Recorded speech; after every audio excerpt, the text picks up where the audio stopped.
Narayanpura village lies in Madhya Pradesh, in the heart of rural India. Many people here live without electricity, healthcare, or regular work. Despite some simple pleasures, life can be unforgiving, and women are on the front lines of the battle for survival.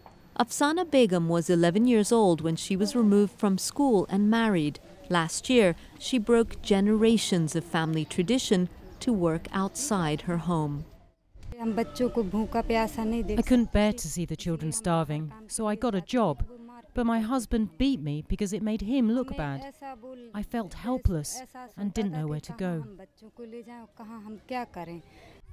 Afsana finally turned to a group of local women called the Shaurya Dal, or Courage Brigade. Dressed in blue saris, they go door to door to tackle a range of issues affecting their lives, from sanitation to violence.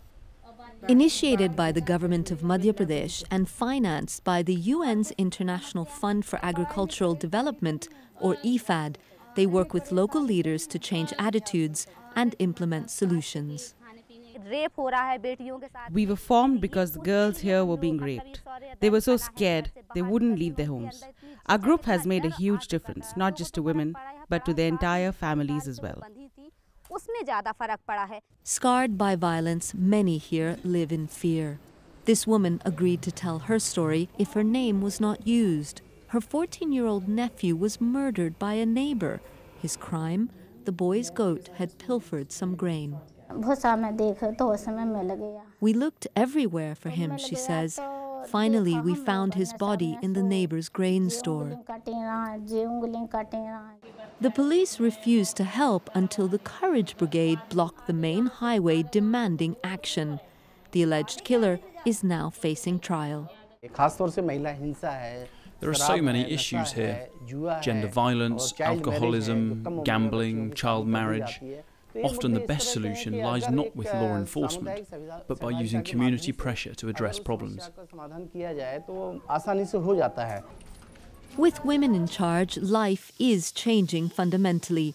Every day, members of the Courage Brigade come here to cook, having taken control of a government-subsidized school meals program.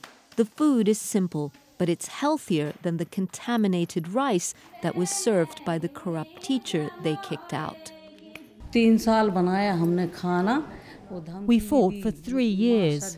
The teacher threatened us constantly. Once he even threw a hot stove at us, but we didn't give in. Nearly 100 village children rely on the breakfast and lunch served. Many have experienced prolonged hunger before. Some live alone for weeks as their parents travel far away for work. The school meal is a lifeline. The brigade helped Afsana and her husband reconcile and gave her a loan to open her own bakery. She now employs 4 other women and is inundated with orders. For the first time in her life, Afsana is making her own choices and her own money, earning much-deserved self-respect in the process.